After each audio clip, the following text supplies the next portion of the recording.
Kũringana na Profesa Macharia Munene uria ni mutaaramu wa maundu megie unyitanĩri wa mabũrũri, itua rĩa igoti rĩa ICJ rĩa gwatha Kenya icokerie Somalia gĩcigĩrĩra kĩrĩa gĩkoretwo ikĩgucanĩrio iria-inĩ rĩa Ohede nĩ kũhotomia ũthii wa na mbere ta ũkui wa gĩcukĩro kĩa meri kĩa Lamu kĩrĩa waki wakĩo ũkoretwo ũgĩthiĩ na mbere kuona kĩrĩ gĩcigo-inĩ kĩrĩa kĩrahutirio itua-inĩ rĩu. Ati nigetha ũke Kenya no mũhaka ũhoe rũtha gwĩkĩ Somali tondũ gĩtuĩka atĩ maĩ mao nĩ mũndũ gũthiĩ Lamu aragĩthiĩ Lamu atĩ agĩkorwo nĩ gĩtuĩka rĩu mũhaka rĩu wa Somali ũkĩte nginya Lamu no ũgaikũrũka nginya kĩ.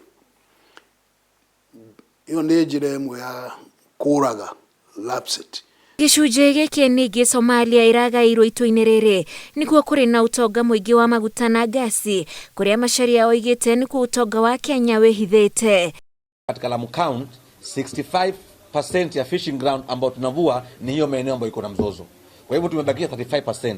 35% ndani yake kuna mradi wa lapset, kuna mambo ya coal inataka kuja, kuna proposal, alafu ile vile kuna reserve, kuna Kiunga reserve na Dodori reserve. Pia zimechukua hizo maeneo. Kwa hivyo tukifanya calculation pengine utaona mvuvi wa Lamu County la hiyo yote itapotea, hiyo atabaki pengine 15% peke yake. Ona? Sisi hatuna imani na uamuzi kama huu. Na ndio maana sisi tumemuuliza International Court Justice. Ukiangalia katika maswali matatu ambayo tumeuliza ICJ, swali la kwanza tumemuuliza kwamba did a team from the court visit either Lamu or Somalia in the 7 years period of this case. Kuona Kenya nĩ ũmwe wa mabũrũri marĩa makuaga mũrigo wa bũrũri wa Somalia kĩanda-inĩ kĩaguo ta ethari ngũĩ kwamba kambĩ gũkũ bũrũri-inĩ, Macharia oigĩte hinya ũrĩa ũkoretwo ũgĩtindĩkĩrĩria Somalia gũtwara Kenya ICJ ndwambire kũrora hathara ĩrĩa ĩngĩcũngĩrĩra Kenya ĩngĩkinya nĩ kwĩra Somalia yoe ibarĩ ciayo na kũhingĩrĩria Lamu Port gĩikũrũka ũguo nginya hakuhĩ Mombasa.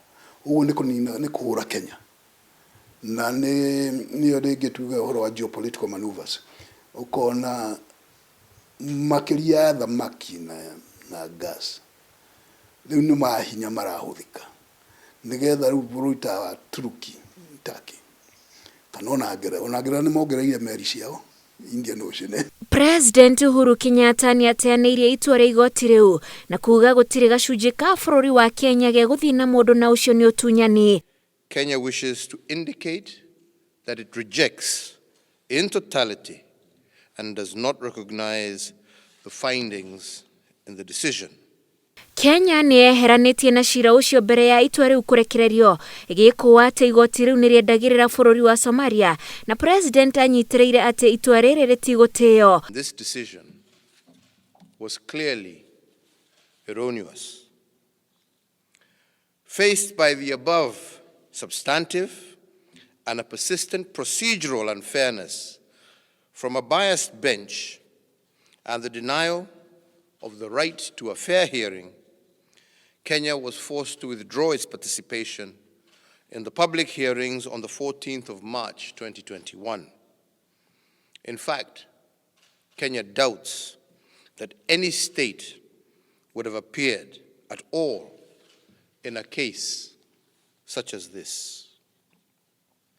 Further, based on the ICJ's improprieties and to avert the risk of another imposed jurisdiction, Kenya, on the 24th of September 2021, withdrew its recognition of the compulsory jurisdiction of the ICJ and will only reconsider this withdrawal when pragmatic reforms are instituted in the administration of international justice. Rĩu Kenya ĩkũrora kanjũ-inĩ ya ũgitĩri thĩinĩ wa ngwatanĩro ya ũrũmwe wa mabũrũri kũrĩa cira ũyũ ũkwambĩkwo. Ngĩribotera Inooro TV, njĩtagwo Wanjikũ wa Kimani.